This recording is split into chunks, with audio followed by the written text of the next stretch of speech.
नमस्कार। मैं डॉक्टर जितेंद्र पाकड़, दर्शन शास्त्र प्रभाग, राजकीय महाविद्यालय करौली। मित्रों, आज हम इस वीडियो के अंतर्गत रवींद्रनाथ टैगोर की जो जगत का जो स्वरूप है, जगत का स्वरूप और जो धर्म है उसकी हम बात करेंगे। इससे पूर्व की वीडियो में हमने रवींद्रनाथ टैगोर की जीवनी और उनके जो परम सत्य और जो ईश्वर से संबंधित जो विचार थे उन विचारों पर व्याख्यान दिया था। आज का जो व्याख्यान होगा वो जगत माया और धर्म के संदर्भ में हम देखते हैं कि रवींद्रनाथ टैगोर के इन बिंदुओं पर किस प्रकार के विचार थे। तो जगत का स्वरूप, टैगोर के अनुसार जगत ईश्वरीय आनंद यानी जो परम सत्य की अभिव्यक्ति है। यानी जो जगत है वो ईश्वर की अभिव्यक्ति, इस जगत को ईश्वर की अभिव्यक्ति मानते हैं।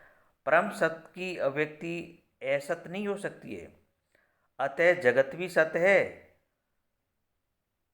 असत नहीं है। यानी जो जगत है जो ईश्वर की अभिव्यक्ति है और ईश्वर परम सत्य है, और जो परम जो सत्य है उसकी अभिव्यक्ति जो होती है वो असत नहीं हो सकती है, इसलिए वो जगत को सत्य रूप में मानते हैं। ईश्वर जगत का कर्ता है, यानी ईश्वर जो है इस जगत का जो करने वाला जो करता है वो ईश्वर है। वह अपने आनंद के लिए सृष्टि करता है, यानी ईश्वर जो है अपनी आनंद के लिए सृष्टि करता है। अपनी लीला के माध्यम से वह स्वयं को अव्यक्त करता है। इस प्रकार जगत ईश्वर से सर्वथा भिन्न नहीं है, वरन ईश्वरीय ही है। यानी जो ईश्वर की ये जो जगत है, इस जगत को ये सतरूप में मानते हैं, और ईश्वर की अव्यक्ति मानने के कारण ये जो जगत है वो ईश्वरीय रूप है। अर्थात ये जगत परम सत्य की अभिव्यक्ति होने के कारण सत्य है। ये तो इस प्रकार से रवींद्रनाथ टैगोर के जगत से संबंधित जो विचार थे वो ये है। अब माया का जो स्वरूप है वो किस प्रकार से है। टैगोर के अनुसार माया ईश्वर की शक्ति है, किंतु इसकी स्वतंत्र सत्ता नहीं है। ये जो माया है, ये माया ईश्वर की शक्ति है और ये स्वतंत्र सत्ता नहीं है, क्योंकि ईश्वर में निहित होती है। यह ईश्वर से पृथक नहीं है।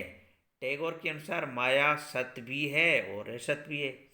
सत्य रूप में वह ईश्वर की शक्ति है जिसके द्वारा वह सृष्टि की रचना करता है, यानी माया के कारण ही ये सृष्टि की रचना करता है। अब जब माया के कारण सृष्टि की रचना करता है तो उस संदर्भ में तो माया सत्य है। असत रूप में यह अज्ञान है जिसकी सत्ता ज्ञान की पूर्व तक ही है। टैगोर के अनुसार विश्व के संबंध में हमारी जो भ्रांत जो अवधारणा है, जो भ्रांति का जो कारण है वो कारण माया ही है। यानी कहने का तात्पर्य ये है कि ये जो माया का जो स्वरूप है वो माया का स्वरूप सत्य भी है और असत भी है। तो माया और स्वतंत्र नहीं है, क्योंकि ये माया जो है ईश्वर की शक्ति है। जब ईश्वर संसार की रचना करता है, संसार की अभिव्यक्ति करता है, तो माया के कारण करता है, तो उस समय तो माया सत्य प्रतीत होती है। और जब माया के कारण जो अज्ञानता प्रतीत होती है, इस जगत में जो भ्रम उत्पन्न होता है वो इस माया के कारण होता है, तो उस रूप में माया जो है असत है। तो ये इस प्रकार से माया का स्वरूप है। अब हम यहाँ देखते हैं कि टैगोर के अनुसार मानव का जो स्वरूप है वो किस प्रकार से है। टैगोर के दर्शन में मानव को एक विशिष्ट स्थान प्राप्त है। मानव उनके दर्शन का केंद्रीय प्रत्यय है। इसी कारण टैगोर को मानवतावादी दार्शनिक कहा जाता है। यानी टैगोर का जो केंद्र बिंदु में जो मानव है, और इसी मानव केंद्र बिंदु होने के कारण इसको मानवतावादी दर्शन या दार्शनिक कहा जाता है। टैगोर के अनुसार मानव स्वरूप के दो पक्ष है, एक भौतिक पक्ष और दूसरा आध्यात्मिक पक्ष। मानव स्वरूप के भौतिक पक्ष को ससीम पक्ष भी कहा जाता है। यह मानव स्वरूप का निम्नतम पक्ष है। जो भौतिक पक्ष है वो निम्नतम पक्ष है। मानव स्वरूप के आध्यात्मिक पक्ष को असीम पक्ष भी कहा जाता है, और ये मानव के स्वरूप का श्रेष्ठतम पक्ष है। यानी मानव के जो दो पक्ष है, दो भौतिक पक्ष और आध्यात्मिक पक्ष, तो इसमें रवींद्रनाथ टैगोर ये कहते हैं कि मानव का जो भौतिक पक्ष होता है वो निम्न श्रेणी का है, और जो आध्यात्मिक पक्ष होता है वो उच्च श्रेणी का है। तो ये यहाँ पर ये ससीम और असीम पक्ष के रूप में मानव के स्वरूप की व्याख्या करते हैं। अब हम ये देखते हैं कि मानव का जो भौतिक पक्ष है, ससीम जो पक्ष है, वो किस प्रकार से है। टैगोर के अनुसार इस पक्ष के कारण मानव को भौतिक या मनोवैज्ञानिक मनुष्य कहा जाता है, भौतिक मनुष्य कहा जाता है। इस पक्ष के कारण मानव में अन्य जीवों के समान ही आत्म सुरक्षा, जाति रक्षा, इंद्रिय तृप्ति, शारीरिक सुख आदि में प्रवृत्ति देखी जाती है। यानी ये प्रवृत्ति दिखाई देती है, सांसारिक भोग वस्तु में विलिप्त रहता है, किंतु मस्तिष्क शक्ति के कारण मानव अपनी इंद्रियों पर नियंत्रण रख सकता है। इसी कारण यह अन्य जीवों से श्रेष्ठ है। टैगोर के अनुसार मानव की इस ससीम पक्ष में आध्यात्मिकता छिपी रहती है। मानव में सौंदर्य बोध की कामना, मधुर संगीत की इच्छा आदि इसमें छिपी आध्यात्मिकता की ओर संकेत करती है। इस पक्ष के कारण मानव में अर्जन की प्रवृत्ति देखी जाती है। इस सीमित पक्ष का प्रमुख जो लक्षण है वो अहम भाव है, मैं की जो भावना उत्पन्न हो जाती है। तो ये भौतिक जगत में जो है मानव भौतिक क्रियाओं में लिप्त रहता है। तो ये इसका भौतिक पक्ष है। दूसरा इसका जो पक्ष है असीम पक्ष, जिसको हम बोलते हैं आध्यात्मिक पक्ष। टैगोर के अनुसार मानव का जो आत्म पक्ष ही उसका असीम पक्ष है। टैगोर के अनुसार जब हम दूसरों के लिए कष्ट सहने और आत्मबलिदान के लिए तत्पर हो जाते हैं तो इन कार्यों में आत्म स्थित ईश्वरत्व की झांकी उपलब्ध होती है। इस कारण इस पक्ष को टैगोर मानव स्थित ईश्वरत्व कहते हैं। इस पक्ष के कारण ही मानव सफल होने का निरंतर प्रयास करता रहता है। इसी प्रवृत्ति को टैगोर मानव का आधिक्य सरप्लस कहते हैं।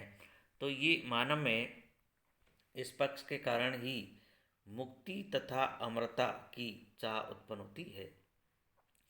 मानव का यह पक्ष अनिर्वचनीय, सृजनात्मक तथा रचनात्मक होता है। इसमें उच्चतर स्तरों को प्राप्त करने तथा एकत्व को अनुभूत करने की शक्ति निहित होती है। इस पक्ष के कारण ही मानव की सभी क्रियाएं आनंद रूप यानी सुख रूप नहीं होती है। तो ये इस प्रकार से यहाँ पर ये मानव के दो पक्षों की ये विवेचना करता है, भौतिक पक्ष और आध्यात्मिक पक्ष।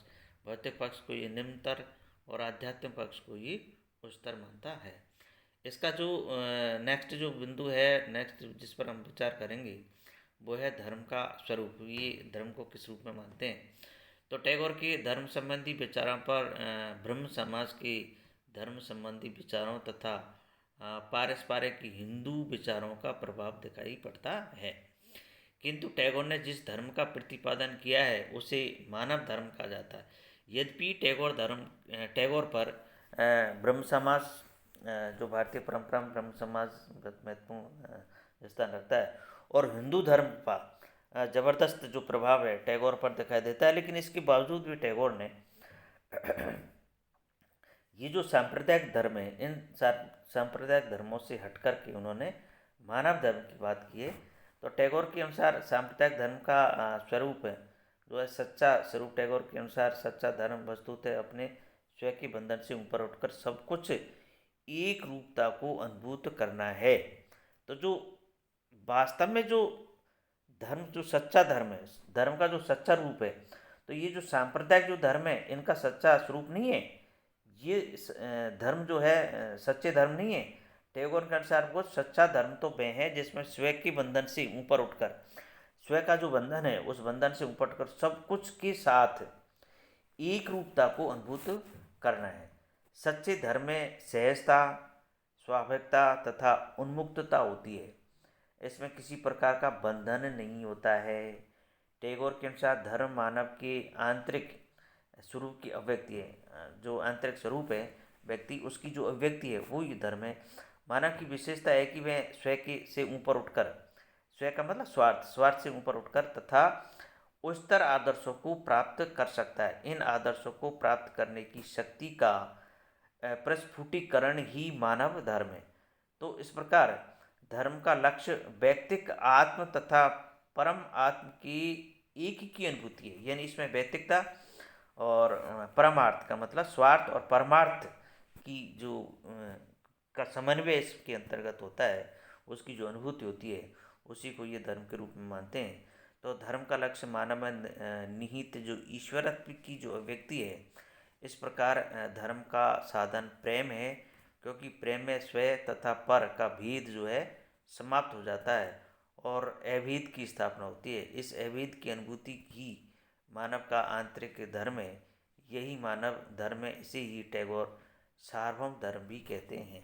तो इस प्रकार से ये जो धर्म, जो सांप्रदायिक जो धर्म है, उन धर्मों से हट कर के ये एक मानव धर्म, सार्वभौम धर्म की स्थापना करते हैं, जिसमें स्वयं और पर का भेद जो है समाप्त हो जाता है, यानी स्वार्थ और परार्थ का भेद समाप्त हो जाता है। इनमें समन्वय स्थापित करके इस प्रकार के ये धर्म की बात करते हैं।